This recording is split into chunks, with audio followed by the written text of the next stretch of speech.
കടയുടെ ഏതെങ്കിലും ഒരു മൂലയിൽ ആ നിലക്കുള്ളൊരു പരസ്യം വെച്ചിട്ടുമില്ല. ഈ ഹാജി പറയാ, അല്ലാഹു എനിക്ക് തന്ന നിഅമത്തിന് കണക്കില്ല. അവിടെ യഥാ പല പരസ്യങ്ങളുമുണ്ട്. മാതൃഭൂമിയിലും മനോരമയിലും ലക്ഷങ്ങൾ കൊടുത്തുകൊണ്ട് പരസ്യം കൊടുത്തു. പല പെൺകുട്ടികളുടെ ഫോട്ടോ, പല രൂപത്തിലുമുള്ള ഫോട്ടോ, അതെല്ലാം കൊടുത്തുപോയി. പക്ഷേ ഞാനങ്ങനെ കൊടുത്തില്ല. എന്നാൽ എന്റെ കടയിൽ തിരക്കിന് വല്ല കമ്മിയുണ്ടോ? ഒരുപാട് നിഅമത്ത് അല്ലാഹു ഏറ്റിത്തരുന്നു.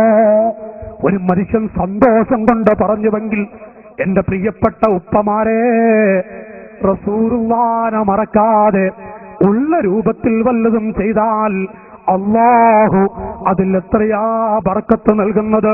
ഒരു 10 പൈസ ആവശ്യമില്ലാത്ത ഹറാമായ രൂപത്തിലൂടെ എനിക്ക് ആവശ്യമില്ല.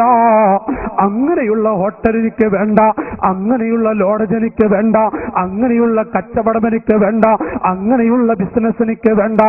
ഒരു തുണി ഷോപ്പാണോ? ഇതേത് തുണിയാണ്? എവിടത്തതാണ്? ഇത് ജപ്പാന്റേതാണ്, ബ്രിട്ടന്റേതാണ്? ഇന്ത്യയുടെ തുണി. ആ തുണിയുടെ മുകളിൽ ജപ്പാന്റെ വസ്തു എന്ന് അടയാളപ്പെടുത്തി വെച്ചു. ഓ പൊന്നു മനുഷ്യ, പള്ളിക്കാട്ടിലെ വീട്ടില് അതാ ആളിക്കത്തുന്ന ജഹന്നമാകുന്ന രംഗം കാണേണ്ടി വരുമല്ലോ. അത് വല്ലാത്തൊരു വഞ്ചനയല്ലേ? ആ നിലയ്ക്കൊരു 10 പൈസ വേണ്ട എന്ന് പറയാനുള്ള ഹാജിയുണ്ടോ? പറയാനുള്ള ചെറുപ്പക്കാരനുണ്ടോ? നബി സല്ലല്ലാഹു അലൈഹി വസല്ലം തങ്ങളോടുള്ള മഹബ്ബത്ത് കൊണ്ട് അഷ്റഫുൽ ഖൽഖ് മുഹമ്മദുർ റസൂലുള്ളാഹി സല്ലല്ലാഹു അലൈഹി വസല്ലം തങ്ങളോടുള്ള മഹബ്ബത്ത്, നബി തങ്ങളാണ് എന്റെ മൽജഅ, നബി തങ്ങളാണ് എന്റെ എല്ലാമെല്ലാം. ഈ കച്ചവടം കൊണ്ട്, ഈ ഹോട്ടൽ കൊണ്ട്, ഈ മണ്ഡപം കൊണ്ട് എനിക്ക് എന്റെ മുത്തുനബിയെ കാണാൻ കഴിയണം. അങ്ങനെ ഒരു ഹാജിയുണ്ട്. അങ്ങനത്തെ ഒരു മനുഷ്യൻ സഅദ് റളിയല്ലാഹു അൻഹു. അവിടുന്ന് ബഹുമാനപ്പെട്ടവര് പെറ്റ ഉമ്മ പിടയുന്നുണ്ട്, ഒരു തുള്ളി വെള്ളം കുടിക്കാൻ വകയില്ലാതെ. അവിടുന്ന് പറഞ്ഞ സഅദ് നൽകിയാലേ ഞാൻ വെള്ളം കുടിക്കൂ. ജ്യേഷ്ഠൻ വന്നിട്ട് പറഞ്ഞു, സഅദേ, നിന്റെ ഉമ്മ മരിക്കാൻ കിടക്കുന്നുണ്ട്, പിടയുന്നു, നീ വെള്ളം കൊടുത്താലേ വെള്ളം കുടിക്കുന്നു പറയുന്നുണ്ട്. സഅദ് റളിയല്ലാഹു അൻഹു നബി തങ്ങളുടെ അരികിൽ വന്നു. യാ റസൂലല്ലാഹ്, യാ ഹബീബല്ലാഹ്, നബിയേ, എന്റെ പെറ്റ ഉമ്മ മരണത്തോടെ മല്ലിടുന്നു, അല്പം വെള്ളം ചോദിക്കുന്നുണ്ട്. ആ ഉമ്മ ദീനിന്റെ മാധുര്യം നുകരാൻ ഭാഗ്യം ലഭിക്കാത്ത ഉമ്മയാണ്. ഞാൻ വെള്ളം കൊടുക്കാൻ പറ്റുമോ? കൊടുത്തോട്ടെ. സഅദേ മോനെ, ഓടിപ്പോയി വെള്ളം കൊടുക്കണം. സഅദ് റളിയല്ലാഹു അൻഹു ഓടുന്നു. ആ പിടയുന്ന ഉമ്മാക്ക് വെള്ളം കൊടുക്കുമ്പോ ആ വെള്ളം അങ്ങോട്ട് വാങ്ങിയിട്ട് പാവപ്പെട്ട ഉമ്മ കുടിക്കാൻ പോകുമ്പോ അതാ പ്രിയപ്പെട്ട മാതാവ് ഒരു ഉപദേശം, ഒരു വസിയ്യത്ത്. യാ ബുനയ്യാ, മോനെ സഅദേ, ഈ വെള്ളം ഞാൻ കുടിക്കണമെങ്കിൽ മുഹമ്മദിന്റെ അരികിലേക്ക് പോകില്ല. ഇസ്ലാം എനിക്കത്ര വിഷയമല്ല എന്ന് പറയുമോ കരളെ? എന്നാലേ ഉമ്മ ഈ വെള്ളം കുടിക്കും. സഅദ് റളിയല്ലാഹു അൻഹുവിന്റെ ഈമാനങ്ങ് പ്രകടമാകുന്നു. യാ ഉമ്മത്താ, യാ ഉമ്മത്താ, ഉമ്മ, നിങ്ങളങ്ങ് കിടന്ന് പിടഞ്ഞ് വീണ് മരിച്ചാലും ഈ സഅദ് ഒരു തുള്ളി വെള്ളം നൽകില്ല. അത് സമ്മതിച്ചുകൊണ്ട് തുള്ളി വെള്ളം സഅദ് നൽകില്ല. ഉമ്മ മഅസ്സലാം, കുടുംബത്തോട് അതാ വിട പറഞ്ഞുകൊണ്ട് സഅദ് തിരിക്കുന്നു. ബഹുമാനപ്പെട്ട സഅദ് ബിൻ അബീ വഖാസ് റളിയല്ലാഹു അൻഹു പെറ്റ ഉമ്മയുടെ മുന്നിൽ, മരണത്തിന്റെ മുന്നിൽ പിടയുന്ന മാതാവിന്റെ ചാരത്ത് എനിക്കെന്റെ ദീനാണ്, എന്റെ മുത്തുനബിയാണ് എന്ന് പറഞ്ഞ ആ മഹത്തുക്കളായ സ്വഹാബത്ത്, നാട്ടുകാരെ, ഏത് നിർണായക ഘട്ടത്തിലും ഏത് രൂപത്തിലാണോ എനിക്കെന്റെ ഹബീബിന്റെ കൈ പിടിച്ചുകൊണ്ട് റസൂലുള്ളാഹിന്റെ പൊരുത്തത്തോടുകൂടെ മരിക്കണം. ഹബീബായ മുഹമ്മദുർ റസൂലുള്ളാഹി സ്വല്ലല്ലാഹു അലൈഹി വസല്ലം തങ്ങളുടെ ശറഫാക്കപ്പെട്ട മുഖം ലോകം ഈ പാവപ്പെട്ടവന് കാണണം. അതിന് ഈ ലോഡ്ജ് തടസ്സമാവരുത്, ഈ മണ്ഡപം തടസ്സമാവരുത്, ഈ ഹോട്ടലിനിക്ക് തടസ്സമാവരുത്, എന്റെ മക്കളെനിക്ക് തടസ്സമാവരുത്, ഞാനുണ്ടാക്കുന്ന പടവരിക്ക് തടസ്സമാവരുത്. ഇത് പറയാൻ ഒരു ഹാജിയുടെ മനസ്സുണ്ടോ? ഒരു ഹാജിക്ക് മനസ്സുണ്ടോ? പ്രിയപ്പെട്ട ഉപ്പമാരെ, അല്ലാഹു നമ്മുടെ ഖബറതാ വെളിച്ചമാക്കി തരുന്നു, നമ്മുടെ ഖബറതാ പ്രകാശിപ്പിച്ചു തരുന്നു. അല്ലാഹു തആല ബദരീങ്ങളുടെ ബർക്കത്ത് കൊണ്ട് നമ്മയൊക്കെ അനുഗ്രഹിക്കുമാറാവട്ടെ. ഞങ്ങൾ ഇന്ന് ഒരു സ്ഥലത്ത് പോയപ്പോ ബന്നിയൂര് ഒരു സഹോദരൻ മരണപ്പെട്ടൊരു വിവരം, അല്ലോ വലിയൊരു മഹാനാ, അദ്ദേഹം മരണപ്പെട്ട ഒരു വിവരം, ഒരു പാഠം എന്നിങ്ങനെ കണ്ടു. മരിക്കുന്നതിന്റെ പ്രായമുള്ള ഉപ്പമാരൊക്കെ ഇങ്ങനെ ഓർക്കുക, മരിക്കുന്നതിന്റെ ആഴ്ചകൾക്ക് മുമ്പ് കത്തെഴുതി ബന്ധപ്പെട്ട കൂട്ടുകാർക്ക് എല്ലാവർക്കും കത്തെഴുതി, ഇന്ന ദിവസം ഞാൻ നിങ്ങൾക്ക് വീട്ടിലൊരു ഭക്ഷണം ഉണ്ടാക്കുന്നുണ്ട്, എല്ലാവരും എൻ്റെ വീട്ടിൽ വരണം, എല്ലാവർക്കും കത്തെഴുതി. അങ്ങനെ കത്തെഴുതി മുഴുവൻ ആളുകളും വന്നു.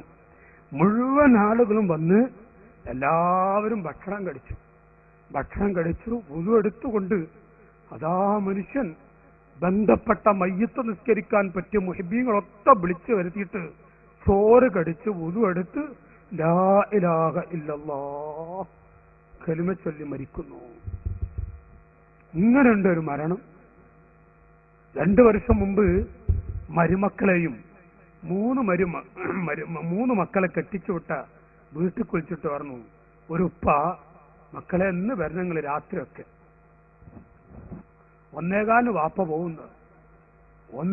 വാപ്പ പോകുന്നു, എല്ലാരും വരണം, എല്ലാരും വിളിച്ചു. അങ്ങനെ അവരൊക്കെ കൂടി അത്ര ശ്രദ്ധിച്ചില്ല. വാപ്പ സാധാരണ സിയാറത്തിന് മറ്റൊക്കെ പോകുന്ന ഒരാളാ, അതുപോലെ സിയാറത്തിന് പോകുകയാണോ, കുടുംബങ്ങളൊക്കെ വന്ന് അതിനൊക്കെ ഉറങ്ങുമ്പോ 12 മണി 12:30 മണിയപ്പോ എല്ലാരും വിളിച്ചു വന്നി. എല്ലാവരും ഭാര്യയും മക്കളെയും പേരമക്കളും ചെറിയ കുട്ടീനെ വരെ, ചെറിയ പേരക്കുട്ടി അവരെ വിളിച്ച് നാച്ചിട്ട്, വാപ്പ പോകുമ്പോ നിങ്ങൾ ഇവിടെ ഉറങ്ങാണോ മക്കളെ, വാപ്പ പോകുമ്പോ ഉറങ്ങാണോ? 1:15 മക്കളുടെ മുന്നിൽ വെച്ച് കലിമ ചൊല്ലി മരിക്കുന്നു. അല്ലോ, ഇങ്ങനെയും മരണങ്ങൾ കുറെ കാണുന്നു, മറ്റു പല രൂപത്തിലും കാണുന്നു. ഉപ്പമാരെ, വളരെ ചുരുക്കമാണ് നമ്മുടെ ആയുസ്, വളരെ വളരെ ചുരുക്കമാണ്. ഈ ചുരുക്ക സമയത്ത് എന്തെങ്കിലുമൊക്കെ ഒരു കാര്യം, എന്റെ റബ്ബ് പൊരുത്തപ്പെട്ടതായിരിക്കണം എനിക്ക്, എന്റെ റബ്ബ് പൊരുത്തപ്പെടാത്ത ഒന്നും സംഭവിക്കും. അതോടുകൂടെ എന്റെ മക്കൾ, അവരാണ് എന്റെ എല്ലാം, എന്റെ മൽജ, എന്റെ എല്ലാം, എനിക്ക് വേണ്ടി ദുആ ചെയ്യുന്ന എന്റെ എല്ലാവരുടെ മക്കളാണ്. ആ കുട്ടികള് അവരെനിക്ക് വേണ്ടി ദുആ ചെയ്യും. ചെറിയ മക്കൾ, ഒരു കുട്ടി ജനിക്കുമ്പോൾ അല്ലാഹു തആല എത്ര കാലം കല്യാണം കഴിച്ച് 10 കൊല്ലമായി. എന്റെ അറിവിൽ ഇന്നലെ ഞാൻ സ്ഥലത്ത് പോയപ്പോ 20 കൊല്ലം കഴിഞ്ഞു കല്യാണം കഴിച്ചൊരു കുട്ടിയില്ല. ഒരാള് വേദന പറയാ, ജ്യേഷ്ഠനും അനുജനൊക്കെ മക്കളുണ്ട്, എനിക്ക് അല്ലാഹു തന്നില്ല. 20 കൊല്ലം കഴിഞ്ഞ് അയാളുടെ നിഴമത്തെത്ര അറിയാം. ആ മനുഷ്യന്റെ വീടും ആ മനുഷ്യന്റെ തോട്ടം, ആളെ വീടും കണ്ട നെട്ടു. അയാളും ഭാര്യ മാത്രമേ ഉള്ളൂ ഇപ്പൊ ആ വീട്ടിൽ. ആളെ വീട് വലിപ്പം കണ്ട പടച്ചോനെ പിന്നെ പറയല്ല. പക്ഷെ അയാള് ഒരു വാക്ക് പറഞ്ഞു, എല്ലാം ഉണ്ട്, എന്താ മക്കളൊന്നുമില്ല, ജ്യേഷ്ഠനൊക്കെ അനുജൻ തങ്ങന്മാർക്കൊക്കെ ഉണ്ട്. ഇതങ്ങ് പറഞ്ഞിട്ട് ഇയാളങ്ങ് കരഞ്ഞു. പിന്നെ കരച്ചു നിർത്തുന്നില്ല. നോക്കി നിങ്ങള്, അങ്ങനെ കുറെ ആളുകളുണ്ട്. അല്ലാഹു തആല ചില ആളുകൾക്ക് ആൺകുട്ടികളെ മാത്രം കൊടുത്തവർ, ചില ആളുകൾക്ക് അല്ലാഹു തആല വെറും പെൺമക്കളെ കൊടുക്കുമ്പോൾ ചില ആളുകൾ, കുറെ ആളുകൾ പേടിച്ച് പറച്ചടക്കും. പെൺമക്കളുള്ള വീട്ടിലെ ബർക്കത്ത് എത്രയാണ്. പെൺമക്കളെങ്ങാനും അല്ലാഹു തആല ഒരു 10 പെൺകുട്ടികൾ നമുക്ക് തന്നോ, അൽഹംദുലില്ലാഹ് അൽഹംദുലില്ലാഹ് അൽഹംദുലില്ലാഹ്. പൈസ ഒന്നും ഉണ്ടാവില്ല ആചാര്യ, പക്ഷെ ആ വീട്ടിലെ സന്തോഷ ജീവിതം എന്താ അറിയാം. പിന്നെ ഘട്ടം വരുമ്പോ അള്ളാഹ് ഏറ്റെടുക്കും. അള്ളാഹ് ഒരുപക്ഷെ പൊറുതേട് കാണിക്കരുത്. പഠിച്ചോനെ കട്ടകാലം അള്ളാഹ് അപ്പോഴായിരിക്കും രാവിലെ എഴുന്നേറ്റിട്ടേ 22 വയസ്സുള്ള മോള് രാവിലെ എഴുന്നേറ്റ് മുറ്റങ്ങനെ അടിച്ചു വരുമ്പോഴേ അപ്പോഴായിരിക്കും ഒരു വാപ്പ എഴുന്നേറ്റ് ഉപ്പാക്കൊരു ചായ. ആ ചായ അങ്ങനെ കൊടുക്കുമ്പോ വാപ്പൊരു നോട്ടം നോക്കുമ്പോ മോളും കരയും വാപ്പയും കരയും. പഠിച്ചോനെ, അപ്പൊ ഈ മകള്, അല്ലാ ഞാൻ എന്റെ ഉപ്പാക്കും ഭാരമല്ല റബ്ബേ, ഇനി എവിടുക്കാ പോണത്, ഇനി ഞാൻ എവിടുക്കാ പോണത്, 22 വയസ്സേ മോളെ. ഓ പൊന്നുപ്പാ, അങ്ങനെ വേണ്ട. അല്ലാഹു തആല അത് റബ്ബേറ്റെടുത്തതാണ്. നമ്മളതിലെത്ര വിഷമിക്കും, പേടിയും വെപ്രാളും ബേജാറൊന്നും വേണ്ട. അള്ളാഹു ഏറ്റെടുത്താല് അതൊക്കെ റാഹത്തായിട്ടാണ് പോകും. നമുക്കൊരു പേടുണ്ടോ അതില്. ഞാനിപ്പോ വാഴ നീളും ആ ഭാഗം പറഞ്ഞാല് പെൺകുട്ടികളുടെ മഹത്വം ആ വിഷയത്തില് ഞാൻ ഒരു 2 മണിക്കൂർ പ്രസംഗിച്ച് സീഡ് തന്നെ ഇറങ്ങിക്കാണും. ചിലപ്പോൾ നിങ്ങൾ കേട്ടുകാണും. ഒരു വീട്ടിൽ പെൺമക്കളുണ്ടെങ്കിൽ പെൺകുട്ടികളുടെ മഹത്വം, പെൺകുട്ടികളുള്ള വീടിന്റെ മഹത്വം, അങ്ങനെയാണ് ഒരു സീഡ് തന്നെ ഇറങ്ങിയിട്ടുണ്ട്. പെൺകുട്ടികളുടെ വീടിന്റെ മഹത്വം. അല്ലോ, ഒരു വീട്ടിലെങ്ങാനും 2-3 പെൺമക്കളുണ്ടെങ്കിൽ ആ കുടുംബത്തിന് അള്ളാഹു കൊടുക്കുന്ന റഹ്മത്തും ബറക്കത്തും ധാരാളം ഹദീസുകൾ നബി സല്ലല്ലാഹു അലൈഹി വസല്ലം അതുമായി പറഞ്ഞതുണ്ട്.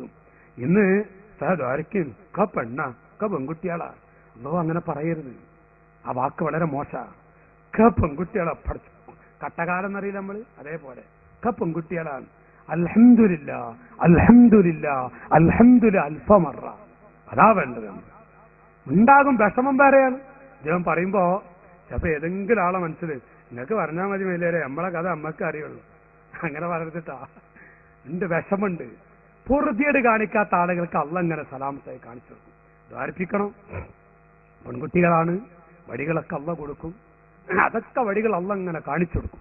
അതോടെ ഇരിക്കട്ടെ, ഞാൻ പറയുന്നത് സുബ്ഹാനല്ലാഹ്, നമ്മുടെ മക്കൾ ആൺകുട്ടികളാവട്ടെ പെൺകുട്ടികളാവട്ടെ, നമ്മുടെ മക്കൾ, ആ മക്കളാണ് നമ്മുടെ സമ്പാദ്യം. അല്ലാഹു നമുക്ക് ചെയ്ത ഏറ്റവും വലിയ നിഅമത്ത്. ആ നിഅമത്ത് നമ്മൾ കളയരുത്. ചില ആളുകൾക്ക് ആൺകുട്ടികളെ മാത്രമാണെങ്കിൽ വേറെ ചില ആളുകൾക്ക് പെൺകുട്ടികളെ മാത്രം കൊടുക്കുന്നു. വേറെ ചില ആളുകൾക്ക് അല്ലാഹു ആൺകുട്ടികളെയും പെൺമക്കളെയും കൊടുക്കുന്നു. മറ്റു ചില ആളുകൾക്ക് അല്ലാഹു ഒന്നും കൊടുക്കൂല. കല്യാണം കഴിച്ച് വലിയ സമ്പന്നനാണ്, വലിയ സമ്പന്നനാണ്, പക്ഷെ ഒറ്റ കുട്ടിയില്ല, ഒരു കുട്ടിയില്ല. അങ്ങനെ നടക്കുന്ന, വിഷമിച്ചു നടക്കുന്ന, അപ്പോഴേ മക്കളുണ്ടായാല്, ഒരു മകറ്റ കുട്ടി ഇല്ലെങ്കിലേ മക്കളില്ലാത്ത വിഷമം തിരിയൂ. അപ്പൊ അറിയാ മക്കൾ അല്ലാഹു നൽകിയാലോ